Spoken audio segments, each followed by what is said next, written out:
장애인 문화복지신문 제528호 제3면 기사입니다. 경기도의회 정경자 의원, 경기도 지역 필수의료 지원기금 조례안 입법 예고 마치고 본격 발의 절차 돌입. 응급중증 분만 외상 의료 공백 대응 위한 전용기금 추진. 국가 특별회계만 기다릴 수 없어. 경기도형 필수의료 재정 대응 체계 마련해야. 경기도의회 정경자 의원, 국민의힘 이 대표 발의를 준비 중인 경기도 지역 필수의료 지원기금 설치 및 운영 조례안이 입법 예고 절차를 마치고 본격적인 발의 단계에 들어간다. 정경자 의원은 지난 13일부터 18일까지 해당 조례안에 대한 입법 예고를 진행했으며 향후 경기도의회 보건복지위원회 상정 절차를 밟아 조례 제정을 본격 추진할 계획이라고 밝혔다. 이번 조례안은 경기도 내 지역 간 의료 격차와 응급중증 분만 외상 소아 등 필수의료 공백에 대응하기 위해 경기도 차원의 별도 재정지원기금을 설치하는 내용을 담고 있다. 특히 2026년 3월 필수의료 강화 지원 및 지역 간 의료 격차 해소를 위한 특별법이 제정되면서 국가 차원의 지역 필수의료 지원 체계가 마련되고 있으나 실제 현장에서는 국비 지원 전후의 재정 공백, 지방비 부담, 지역별 긴급 의료 공백, 공공보건의료기관의 필수의료 기능 유지 문제가 여전히 남아있다는 점에서 경기도 차원의 보완 장치가 필요하다는 취지. 정경자 의원은 필수의료는 단년도 사업처럼 필요할 때만 예산을 세워 대응할 수 있는 영역이 아니다라며 응급, 중증, 분만, 외상 등은 의료 인력 확보와 기관 기능 유지, 진료 협력 체계 구축이 함께 움직여야 하는 만큼 안정적이고 지속적인 재정 기반이 반드시 필요하다고 강조했다. 조례안은 경기도 지역 필수의료 지원기금을 설치하고 기금의 재원을 경기도 출연금, 기금 운용 수익금, 국가 또는 공공기관의 출연금 보조금, 그 밖의 수입금 등으로 조성하도록 했다. 기금의 주요 용도는 지역 필수의료 인력 확보 및 근무 여건 개선, 지역 필수의료 제공 의료기관의 기능 유지 및 역량 강화, 공공의료원이 수행하는 필수의료 비용 부담 완화, 중증 응급 등 지역 필수의료 전달 체계 구축, 그 밖의 지역 필수의료 강화를 위해 필요한 사업 등이다. 정경자 의원은 이번 기금은 국가 특별회계나 국고보조 사업을 대체하려는 것이 아니라 국가 재정 지원이 실제 현장에 닿기 전 발생하는 사각지대를 메우기 위한 경기도형 보완 재정장치라며 경기도가 중앙정부 정책을 기다리는 데 그치지 않고 도민의 생명과 직결된 필수의료 공백에 선제적으로 대응해야 한다고 밝혔다. 이어 경기도는 인구와 지역 규모가 큰 만큼 도시와 농촌, 남부와 북부, 신도시와 구도심 간 의료 접근성 격차가 복합적으로 나타나는 지역이라며 필수의료는 거주지에 따라 차별받아서는 안 되는 생명권의 문제라고 지적했다. 한편 조례안은 기금의 존속기한을 2030년 12월 31일까지로 정해 한시적으로 운영하면서 정책 효과와 재정 운용 성과를 검증하도록 했다. 지방자치단체 기금의 존속기한은 설치 목적 달성에 필요한 최소 기간으로 설정해야 하며 원칙적으로 5년을 초과할 수 없도록 규정되어 있다. 수원 특례시 경기도 최초로 장애인 보도 이용 방해 단속 가이드라인 마련.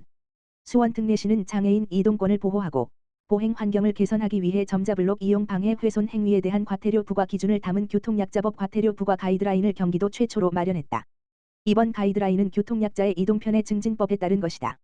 장애인을 위한 보도에 물건을 쌓거나 공작물을 설치하는 등 이용을 방해하거나 훼손하는 행위에 대해 최대 50만 원 이하의 과태료를 부과할 수 있다. 수원시는 그동안 장애인 보도 이용 방해 훼손 행위에 대한 세부 기준이 없어 민원 처리와 현장 대응 과정에서 혼선이 있었다. 과태료 부과 기준이 불명확해 지자체별 형평성 문제도 제기됐다. 가이드라인에는 점자블록 경계선 침범 기준, 한 차 궤도, 두 차 과태료 부과 원칙, 공유형 킥보드 자전거 처리 기준, 민원 신고 단속 절차, 장애인 보행폭 확보 기준 등이 담겼다. 특히 점자블록 위 공유형 킥보드와 자전거 주차, 노상 적치물, 5개 광고물 등 시민 불편 민원이 많은 사례를 반영해 현장에서 바로 활용할 수 있도록 했다. 공유형 킥보드와 자전거는 대여업체에 자진 정비를 요청하고 유예 시간 내 조치를 하지 않으면 견인하는 방안도 운영한다. 수원시는 2026년 말까지 시민 홍보와 사전 계도를 하고 2027년 1월부터 과태료 부과를 시행할 계획이다. 여객시설과 전통시장 등 유동 인구가 많은 지역을 중심으로 안내문 배포와 캠페인, 전자전광판 홍보도 추진한다. 수원시 관계자는 교통약자의 안전한 이동권 보장을 위해 장애인 보도 이용 방해 행위 기준을 마련했다며 시민들이 관련 규정을 충분히 인지할 수 있도록 홍보와 계도를 강화하고 안전한 보행 환경을 조성하기 위해 힘쓰겠다고 말했다. 수원시 영통구 장애인 전용 주차구역 상습 위반 10개소 현장 점검 실시.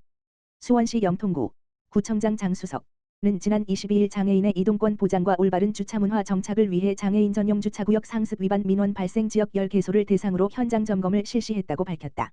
이번 점검은 공동주택, 상가, 공공시설 등을 중심으로 진행됐으며 장애인 자동차 표지 미부착 차량 주차, 보행상 장애인이 탑승하지 않은 차량의 불법 주차, 주차방해 행위 등을 집중 점검했다. 특히 민원이 지속적으로 접수된 장소를 직접 방문해 실제 이용 실태를 확인하고 위반 차량에 대해서는 관련 법령에 따라 과태료 부과와 계도 조치를 병행했다. 현장에서는 일부 운전자들이 잠깐인데 괜찮겠지라는 인식으로 장애인 전용 주차구역을 이용하는 사례도 확인됐다. 그러나 장애인 전용 주차구역은 단순한 편의시설이 아니라 이동약자의 일상과 직결된 필수 공간인 만큼 시민들의 성숙한 배려와 준법의식이 요구된다. 영통고 관계자는 장애인 전용 주차구역은 비워두는 것이 가장 아름다운 주차라며 앞으로도 상습 위반 지역에 대한 지속적인 점검과 홍보를 통해 장애인의 이동권 보호에 최선을 다하겠다고 말했다. 경기도의회 5급 이상 공무원 대상 성희롱 성폭력 예방 및 고충 상담 대응 역량 강화 교육 실시. 관리자 대상 성희롱 성폭력 예방 및 대응 역량 강화에 따른 감수성 제고. 조직 내 성희롱 등 사안에 대한 신속하고 적절한 초기 대응 체계 구축. 경기도의회는 20일 수 오전 도의회 대회의실에서 의회 사무처 5급 이상 공무원을 대상으로 성희롱 성폭력 예방 및 고충 상담 대응 역량 강화 교육을 실시했다. 이번 교육은 관리자들의 성희롱 성폭력 예방 및 대응 역량을 높이고 고충 발생 시 직원들의 상담 요청에 신속하고 적절하게 대응할 수 있도록 관리자 역할과 조직 내 대응 체계를 강화하기 위해 마련됐다.